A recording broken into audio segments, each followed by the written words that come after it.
Hello future doctors. তো আজকে চলে এসেছি আর একটা খুব গুরুত্বপূর্ণ একটা আপডেট নিয়ে। তো দেখো, তোমাদের যে ডব্লিউবিএমসিসিতে যে কাউন্সেলিং, ওয়েস্ট বেঙ্গল যে কাউন্সেলিং, তার শিডিউল দিয়ে দিয়েছে।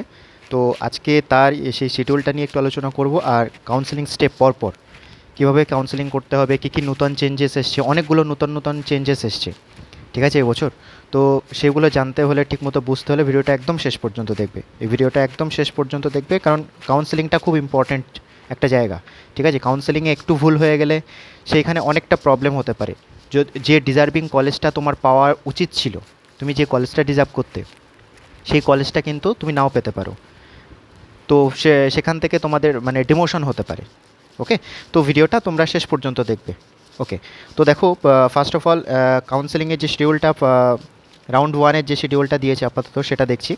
তো দেখো, রাউন্ড ওয়ানের যে শিডিউলটা দিয়েছে, হ্যাঁ, সেই শিডিউলটাতে যে তোমার ডেট অফ রেজিস্ট্রেশন যেটা, ওকে, অনলাইন রেজিস্ট্রেশন করতে হয় প্রথমে, ঠিক আছে। যে রেজিস্ট্রেশন করতে হবে তোমাদের 13/8, মানে 13 তারিখ, আগস্টের 13 তারিখ থেকে, ঠিক আছে, 16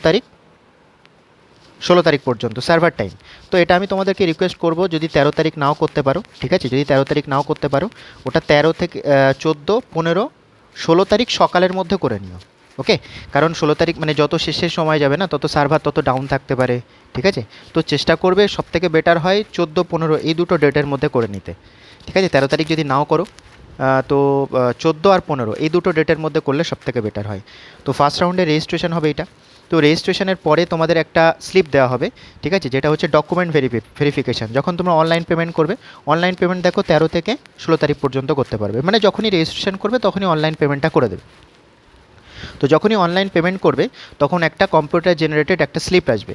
সেই স্লিপে তোমাদের যে কোন কলেজে তোমাদের ভেরিফিকেশান হবে, যেমন কলকাতাতে টোটাল 5টা কলেজে ভেরিফিকেশান হয়, আর তাছাড়া মালদা, তারপরে নর্থ বেঙ্গল, ঠিক আছে, এই কলেজগুলোতেও কিন্তু ভেরিফিকেশান হয়। বাঁকুড়াতেও হয়, ঠিক আছে। তো এই কলেজগুলোতে সেখানে তোমরা লিস্ট পাবে ওখানে, ঠিক আছে। তোমরা ওখানে তোমাদের বাড়ির পাশে যেটা হবে, ঠিক আছে, ভেরিফিকেশানটা বাড়ির পাশেই করবে, ঠিক আছে, এটা কলকাতায় আসার দরকার নেই, ঠিক আছে। ভেরিফিকেশানটা বাড়ির পাশে করলেই হবে, ঠিক আছে। যত কাছাকাছি হবে ততও ভালো, ঠিক আছে। তোমার ট্রান্সপোর্টেশনে কোনো প্রবলেম হবে না। কোনো একটা ডকুমেন্টস হঠাৎ করে দরকার হয়ে গেল, ঠিক আছে, সেটা বাড়ি থেকে নিয়ে আসতে পারবে, বাড়িতে কেউ থাকলে সেটা দিয়ে যেতে পারবে, এরকম একটা ব্যাপার। এখানে কলেজ কোনো ব্যাপার না, ঠিক আছে। তুমি যে কোনো কলেজে তুমি ভেরিফিকেশান করতে পারো, ঠিক আছে। তুমি কলকাতাও করতে পারো, তোমার বাড়ির পাশেও করতে পারো। ওকে, তো এটা তুমি জানতে পারবে 13 থেকে 16 তারিখে, মানে তুমি সঙ্গে সঙ্গেই ওটা কম্পিউটার ফিস পেমেন্ট করার পরেই তুমি ওটা জানতে পারবে, ঠিক আছে।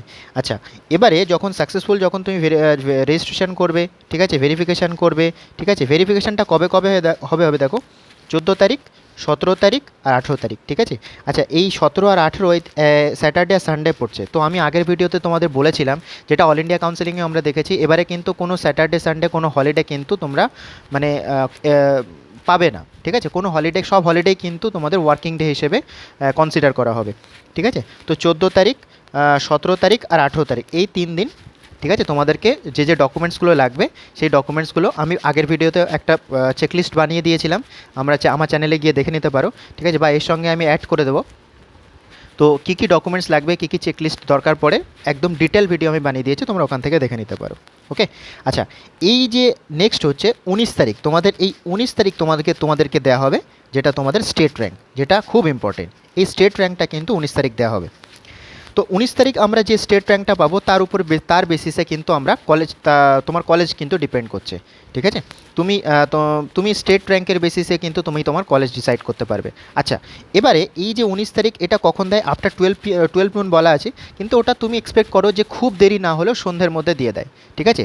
আর স্টেট র্যাঙ্ক দেওয়ার আগে কিন্তু তোমার সিট ম্যাট্রিক্সটাও দিয়ে দেওয়া হয়, ঠিক আছে। যখন সিট ম্যাট্রিক্স দেবে, আমরা জানি যেটা সিট অনেকগুলো বেড়েছে, ঠিক আছে। তোমরা অলরেডি অনেক জায়গা থেকে জেনেছো যে অলরেডি প্রায় 450+ সিটস, মানে 475 প্লাস 500+ সিটস কিন্তু অনেক জায়গাতে কিন্তু বেড়েছে। টোটাল গভর্নমেন্ট সিট কিন্তু এতগুলো বেড়েছে, এটা তোমরা জানো। তো 19 তারিখ কিন্তু আমরা পাচ্ছি সন্ধ্যাবেলা স্টেট র্যাঙ্ক, ঠিক আছে।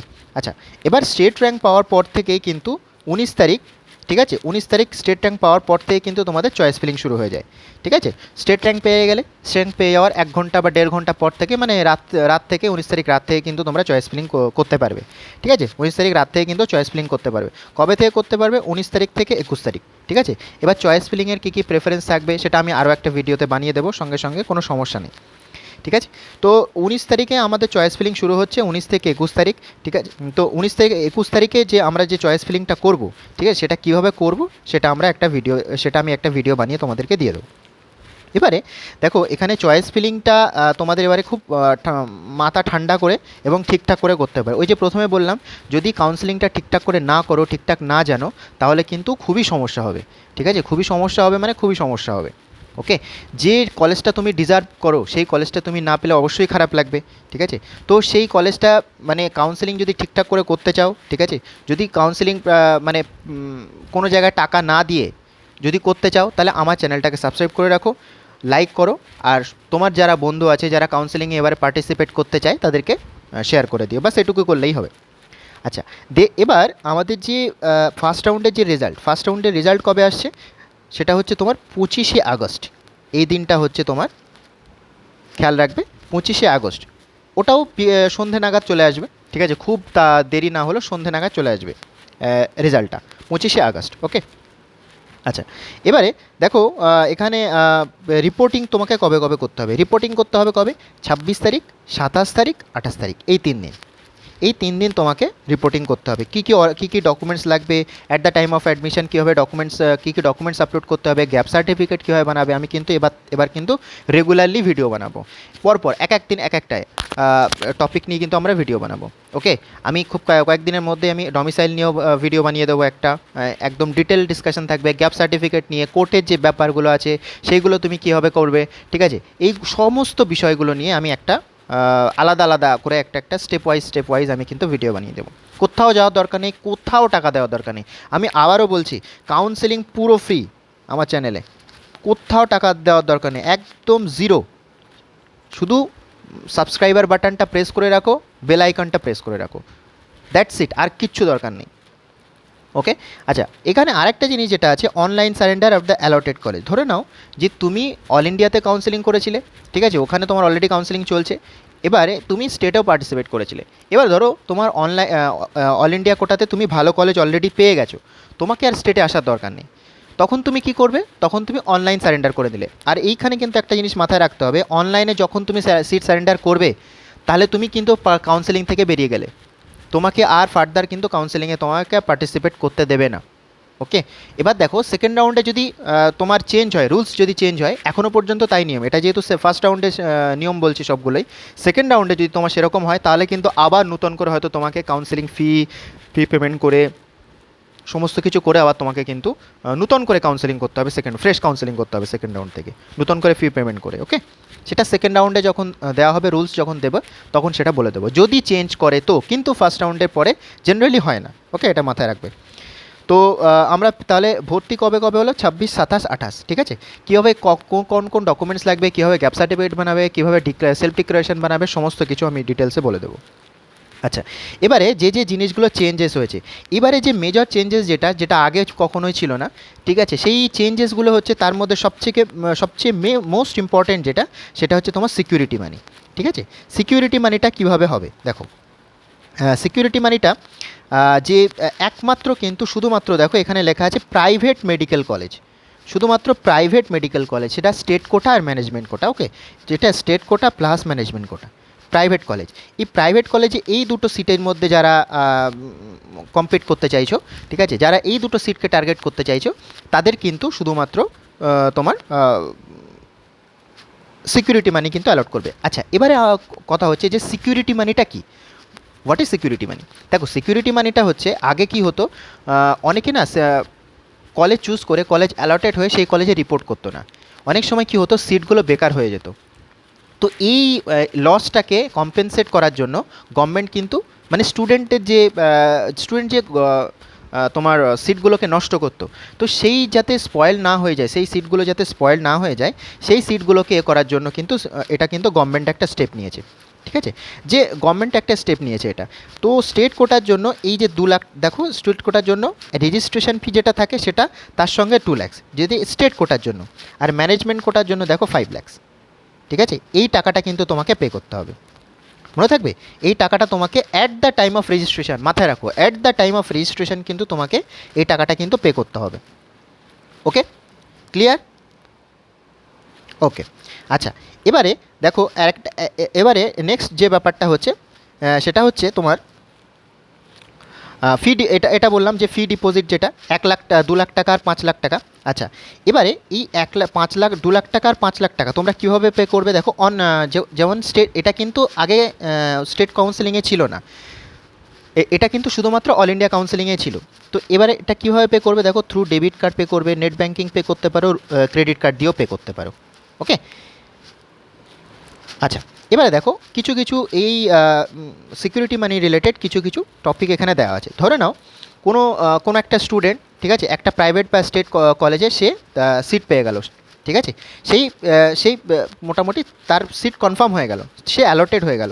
তখন যখন সেই ফিসটা তাহলে কী হবে, সেই স্টেট অল ইন্ডিয়া কাউন্সিলিং কী হয়, ফিসটা রিটার্ন করে দেয় 2 মাসের মধ্যে। 10,000 টাকা ফিস নেয় ওখানে, হ্যাঁ 10,000 টাকা আর 5,000 টাকা ক্যাটেগরি ওয়াইজ ভ্যারি করে, ঠিক আছে। ওখানেও কিন্তু তোমার ডিম কলেজেও, ডিম ইউনিভার্সিটির ক্ষেত্রেও কিন্তু 2 লাখ রুপিস নেয়। তো ওখানে কিন্তু ফিজ অ্যাডজাস্টমেন্ট হয় না, ওটা কিন্তু ব্যাক করে দেয়।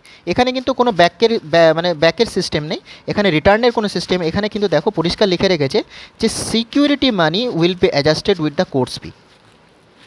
তাহলে সিকিউরিটি মানিটা কী হবে, সিকিউরিটি মানিটা কিন্তু অ্যাডজাস্ট করে দেওয়া হবে, তোমার যে নেক্সট কলেজে অ্যাডমিশন ফি তার সঙ্গে কিন্তু ওই 2 লাখটা কিন্তু অ্যাডজাস্ট করে দেওয়া হবে। হয়তো এরকম হতে পারে যে ওই 2 লাখটা কিন্তু তোমাকে ওই কলেজের অ্যাকাউন্টে তোমাকে পাঠিয়ে দেবে, ঠিক আছে, ইন ফিউচার। ওকে, বোঝা গেল। আচ্ছা নেক্সট দেখো, যখন কাউন্সেলিং পুরোপুরি ধরো এই কখন তাহলে ব্যাক করবে, কখন ব্যাক করবে দেখো, তখনই ব্যাক করবে যখন পুরো কাউন্সেলিং যখন পুরোপুরি শেষ হয়ে যাবে। ওকে, পুরোপুরি কাউন্সেলিং পুরো শেষ হয়ে যাবে। আর 2 নম্বর কথা কি, ধরো তুমি কোনো কলেজে কোনো রকমই চান্স পেলে না, দেখো লেখা আছে no allotment is done in favour of candidate as per his or her interest of merit. মানে তুমি মেরিট লিস্টে মানে কোনো কলেজে তুমি তোমার যে চয়েস ছিল সেই চয়েসে তুমি কোনো কলেজেই চান্স পাওনি, ঠিক আছে, সেক্ষেত্রে তোমাকে কিন্তু সিকিউরিটি মানি কিন্তু তোমাকে করা হবে, রিফান্ড করা হবে। ওকে, নেক্সট দেখো, such security deposit money will be returned back in favor of candidates account details only after completion of the whole counseling process if candidate surrendering his or seat in round 1 and round 2। ওকে, তাহলে আমরা seat surrender যখন round 1 আর round 2তে করব তখনই কিন্তু আমরা এটা পাবো, same case of all India counselling. কিন্তু থার্ড রাউন্ডের পর, মানে সেকেন্ড রাউন্ডের পর থেকে থার্ড রাউন্ড, তোমার মপ আপ রাউন্ড, তারপর স্ট্রে রাউন্ড, এইখানে কিন্তু কোনো রকম সিট সারেন্ডার হবে না, ঠিক আছে। এখানে যদি তুমি সিট সারেন্ডার করতেও চাও, ঠিক আছে, মানে তুমি কোনো রকম টাকা ব্যাক পাবে না, কোনো রকম সিকিউরিটি মানে কিন্তু তুমি ব্যাক পাবে না, এটা কিন্তু মাথায় রাখতে হবে। ওকে, আচ্ছা ডি কী বলছে, ডি দেখো কী বলছে, ডি বলছে যে পুরো কাউন্সেলিং পুরো শেষ হওয়ার পরে মানে টাকাটা তুমি ব্যাক পাবে। ওকে, পুরো কাউন্সেলিং শেষ হবে if the candidate remains non reported in round 1 phase of the counselling process as free exit is allowed in round 1। ওকে, শুধুমাত্র রাউন্ড 1-এ কিন্তু ফ্রি এক্সিট আছে। ওকে, রাউন্ড 1-এ কিন্তু ফ্রি এক্সিট আছে, ঠিক আছে। এখন এবারে otherwise eligible as per the existing criteria mentioned in the notice cum information bulletin. যদি একমাত্র যদি তুমি রাউন্ড 1-এ কিন্তু নন রিপোর্টেড, কিন্তু রাউন্ড 2-তে কিন্তু তোমাকে রিপোর্ট করতে হবে, ঠিক আছে, রাউন্ড 2-এ কিন্তু তোমাকে রিপোর্ট করতে হবে। রাউন্ড 1-এ কিন্তু তুমি অনলাইন মানে তুমি সিট সারেন্ডার করতে পারবে, কিন্তু রাউন্ড 2-এ কিন্তু তোমাকে ফিজিক্যালি গিয়ে সিট সারেন্ডার করে আসতে হবে। ওখানে কলেজে গিয়ে, যে কলেজে গিয়ে ওখানে যাবে সেই কলেজে কিন্তু তোমাকে সিট সারেন্ডার করতে হবে ফিজিক্যালি, নাহলে কিন্তু তুমি পয়সা কিন্তু রিটার্ন ব্যাক পাবে না, মাথায় রাখতে হবে। কিন্তু এইগুলোই কিন্তু চেঞ্জেস হয়, এইগুলো কিন্তু আগে ছিল না।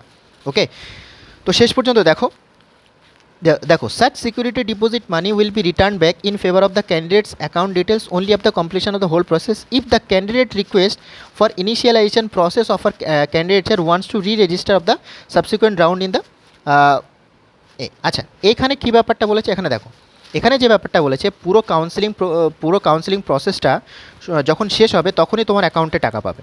কখন, সেই কাদের দেওয়া হবে, যেই সব ক্যান্ডিডেটগুলো ফ্রেশ রেজিস্ট্রেশন করবে। ওকে, ফ্রেশ রেজিস্ট্রেশন করবে মানে তারা নূতন রেজিস্ট্রেশন করতে চায়, ঠিক আছে, তাদের কিন্তু টাকাটা কিন্তু ফেরত দেওয়া হবে। ওকে, ধরো সাপোজ তুমি ফার্স্ট রাউন্ডে তুমি কলেজে মানে তুমি রেজিস্ট্রেশন করলে, ঠিক আছে, রেজিস্ট্রেশন করলে তোমাকে কিন্তু তুমি ডকুমেন্টস ভেরিফিকেশানের জন্য যাওনি, ঠিক আছে, বাইরেটা কিন্তু ডকুমেন্টস ভেরিফিকেশানের জন্য যাওনি, বা তোমার কোনো একটা গন্ডগোল ছিল, কোনো একটা ডকুমেন্টসের জন্য হয়েছিল, তাহলে তুমি সেকেন্ড রাউন্ডে পার্টিসিপেট করবে। তাহলে সেকেন্ড রাউন্ডে যখন তুমি পার্টিসিপেট করবে তোমাকে কিন্তু আলাদা করে আর কোনো টাকা দিতে হবে না। মাইন্ড ইট, আর কোনো টাকা দিতে হবে না। ফার্স্ট রাউন্ডে যে টাকাটা তুমি দিয়েছিলে, ঠিক আছে, সেই টাকাটা তোমাকে আর দিতে হবে না সেকেন্ড রাউন্ডে, ঠিক আছে, ওটা হয়তো রিটার্ন ব্যাক করে দেবে। এবার সেকেন্ড রাউন্ডের জন্য যদি তোমাকে টাকা দিতেও হয়, তাহলে ফার্স্ট রাউন্ডে যে টাকাটা দিয়েছিলে সেটা তোমাকে রিফান্ড করে দেওয়া হবে, মনে থাকবে, ঠিক আছে। ফার্স্ট রাউন্ডে যে টাকাটা দিয়েছিলে সেটা তোমাকে রিফান্ড করে দেবে। আর কখন পাবে, মাথায় রাখবে, যখন পুরো কাউন্সেলিংটা কমপ্লিট হয়ে যাবে। ওকে, সেই জন্য কাউন্সেলিং যখন করবে খুব ঠান্ডা মাথায় ভেবে চিন্তে কাউন্সেলিং করবে, অনেক কিছু ভেবে চিন্তে কাউন্সেলিং করবে। ওকে, আচ্ছা দেখো, আরেক নেক্সট পয়েন্ট কি, নেক্সট পয়েন্ট যেটা বলছে সেটা হচ্ছে যে কাউন্সেলিং কমপ্লিট হওয়ার পরে if the candidate does not appear or pre choice fill up phase or physical document verification process that particular round wants to reappear in the process pre choice fill up phase of physical document verification process subsequent round two. আচ্ছা, এখানে বিষয়টা কি বলতে চাইছে, এখানে বিষয়টা যেটা বলতে চাইছে যে পুরো কাউন্সেলিং প্রসেসের পরে যে টাকাটা ফেরত দেওয়া হবে কাদেরকে দেওয়া হবে, যারা সে একটা নির্দিষ্ট রাউন্ডে চয়েস ফিলিং, যখন ফিজিক্যাল ডকুমেন্টস ভেরিফিকেশান, ওকে, তারা ফিজিক্যাল ডকুমেন্টস ভেরিফিকেশানে যায়নি, ওকে, কিন্তু পরের রাউন্ডের জন্য প্রি চয়েস ফিলিং যে ফিজিক্যাল ডকুমেন্টস ভেরিফিকেশান হতে চায়, প্রি চয়েস ফিলিংয়ে যে ফিজিক্যাল ডকুমেন্টস ভেরিফিকেশান হয়, সেইখানে তারা পার্টিসিপেট করতে চায়। ওকে, নূতন করে রেজিস্ট্রেশন ফি, নূতন করে সিকিউরিটি ডিপোজিট কিন্তু তাদেরকে পে করতে হবে, ঠিক আছে। নূতন করে মানে তারা এর আগে কোনো জায়গায় ফিজিক্যাল ডকুমেন্টস ভেরিফিকেশানে কিন্তু যায়নি, ঠিক আছে, কিন্তু নূতন করে আবার চয়েস ফিলিং করেছে, আবার ফিজিক্যাল ডকুমেন্টস ভেরিফিকেশান করছে, তাদের কিন্তু টাকা দিতে হবে। ওকে, আচ্ছা, লাস্ট দেখো যে এটা কিন্তু খুব ইম্পর্টেন্ট, যে pertinent to mention that such return security money will only be done after completion of the whole counselling process, বারবার এটা মেনশন করেছে আমি। সেকেন্ড দেখো, once registered and paid the registration fee of the registration fee will not be refunded whatever the case may be. আচ্ছা, একবার তুমি registration ফিস যেটা তুমি দিয়ে দেবে, ঠিক আছে, সেই রেজিস্ট্রেশন ফি কিন্তু আর তোমাকে রিফান্ড করা হবে না কিছু কেস বাদে। ওকে, যেই সব কেসগুলো আমি বললাম, ঠিক আছে, তোমার ডকুমেন্টস ভেরিফিকেশান তুমি ঠিক করলে, তুমি চয়েস ফিলিং করলে, তোমার কলেজ ভেরিফিকেশান হয়ে গেল, তোমার অ্যাডমিশন হয়ে গেল, তুমি টাকা পেয়ে যাবে। ওকে, তোমার অ্যাকাউন্টে না হলো, তোমার যে বিভিন্ন কেসগুলো আমরা আলোচনা করলাম, হয় তোমার কলেজে পাবে, না হয় তুমি তোমার অ্যাকাউন্টে পাবে। যদি তুমি কোনো কলেজ না পাও, তাহলে তোমার একটা অ্যাকাউন্ট নম্বর ওরা চাইবে, তোমার সেই অ্যাকাউন্ট নম্বরে তোমাদেরকে টাকা ব্যাক করে দেওয়া হবে। ওকে, আচ্ছা, এবারে নেক্সট কোশ্চেন দেখো, নেক্সট যে এটা, such security deposit money will be ফরফিটেড from round 2 onwards if the candidate remains non reported. ওই যেটা বললাম, ফার্স্ট রাউন্ড আর সেকেন্ড রাউন্ড পর্যন্ত তুমি কিন্তু সিকিউরিটি মানিটা কিন্তু রিটার্ন পাবে, যদি তুমি কলেজ ভেরিফিকেশানে না যাও, ঠিক আছে। কলেজ ভেরিফিকেশানে যদি তুমি পার্টিসিপেট না করো, তাহলে কিন্তু ফার্স্ট রাউন্ড আর সেকেন্ড রাউন্ড পর্যন্তই পারবে, থার্ড রাউন্ড কিন্তু সেটা ফরফিট হয়ে যাবে, ঠিক আছে, মানে তুমি আর পাবে না। থার্ড রাউন্ডেও যদি তুমি কলেজ ভেরিফিকেশানে না যাও, ঠিক আছে, তুমি কিন্তু ওই টাকাটা আর ব্যাক পাবে না, ঠিক আছে, সেই জন্য খুব সাবধানে দেখো। নেক্সট যেটা, সেটা হচ্ছে যে such security deposit money will be forfeited আর কি কেসে, at the time of pre choice fill up and admission phase of physical document verification any document certificate is found to be fake. Okay, যদি কোনো document fake বের হয়, তাহলে কিন্তু তোমাকে আর ওখান থেকে রিজেক্ট করে দেওয়া হবে, ক্যান্ডিডেট রিজেক্ট করে দেওয়া হবে, এবং তোমাকে আর ফার্দার কোনো কাউন্সেলিংয়ে কিন্তু আর বসতে দেবে না, তুমি কাউন্সেলিং কিন্তু তোমাকে বের করে দেওয়া হবে। এবং পুলিশ এফআইআর যেটা লিগাল প্রসেস আছে, পুলিশ এফআইআর, এগুলো কিন্তু তোমার এগেনস্টে কিন্তু নেওয়া হবে। ওকে, এটা গেল তো খুব ইম্পর্ট্যান্ট একটা ব্যাপার। ওকে, আচ্ছা, আরেকটা জিনিস যেটা, সেটা হচ্ছে তোমার সেটা হচ্ছে যে কাস্ট যে ব্যাপারটা, সেটা তো আমি অলরেডি আগেই বলেছি, ঠিক আছে, আমি আগের ভিডিওতে বলে দিয়েছি অলরেডি কাস্টের যে ব্যাপারটা, ঠিক আছে। আচ্ছা, আরেকটা যে জিনিস খুব ইম্পর্টেন্ট, সেটা হচ্ছে তোমার ডকুমেন্টসগুলো আমি বলে দিয়েছি। আচ্ছা, কোন কোন কেসে তুমি টাকাটা ব্যাক পাবে, দেখো এখানে হচ্ছে লেখা আছে যে কোন কোন কেসে তুমি টাকাটা ব্যাক পাবে। দেখো, candidate once initialization as discussed earlier, ঠিক আছে, আমি প্রথমে আগে ডিসকাস করেছি যে যারা নূতনভাবে কাউন্সেলিং কোনো একটা প্রথমে ভুল ছিল, ঠিক আছে, সেটা আবার নূতন করে করতে চাও, ধরো কোর্টে কেস করলে সেটা আবার নূতন করে করতে চাও, তাহলে কিন্তু তোমাকে রিফান্ড করে দেওয়া হবে, ঠিক আছে, সেকেন্ড রাউন্ডের জন্য। ওকে, নেক্সট পয়েন্ট কি, if candidate fails to appear in the physical documents verification process once to appear for the physical documents verification subsequent. এখন ওই যে আগেই বললাম যে প্রথম রাউন্ডে তুমি ফিজিক্যাল ডকুমেন্টস ভেরিফিকেশনে যাওনি, কিন্তু রেজিস্ট্রেশনের টাকা দিয়েছো, সমস্ত কিছু করেছো, কিন্তু ডকুমেন্টস ভেরিফিকেশন করোনি, তাহলে সেকেন্ড রাউন্ডে কিন্তু তোমাকে বসতে দেওয়া হবে এবং তোমার কাছ থেকে কোনো টাকা নেওয়া হবে না। থার্ড কী বলছি, if the candidates remains non reported in the round 2, তাহলে রাউন্ড 2 পর্যন্ত নন রিপোর্টেড, ঠিক আছে, after allotment and wants to participate in the third round for fresh choice filling, তাহলেও কিন্তু তার থেকে কিন্তু কোনো টাকা নেওয়া হবে না, ঠিক আছে? তো তাহলে সরি, তাকে টাকা রিফান্ড করে দেওয়া হবে। ওকে, টাকা তখন লাগবে কিন্তু আগের টাকাটা তাকে রিফান্ড করে দেওয়া হবে। ওকে, গট ইট? ওকে। আচ্ছা, নেক্সট আর একটা খুব ইম্পর্ট্যান্ট ডাউট তোমাদের, যেটা হচ্ছে তোমার যেটা সেটা হচ্ছে যে কাউন্সেলিং যে তোমার নাও,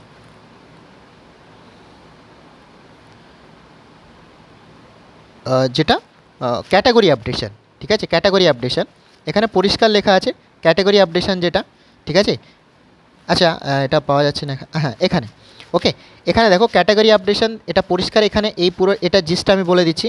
দেখো ক্যাটাগরি আপডেশন হচ্ছে তুমি প্রথমে যেটা করেছিলে, ঠিক আছে, যখন নিটের ফর্ম ফিল আপ করেছিলে, ঠিক আছে, তুমি যেটা করেছিলে সেটাই কিন্তু তোমাকে রাখতে হচ্ছে। মানে জেনারেল আর তোমার ইডব্লিউএস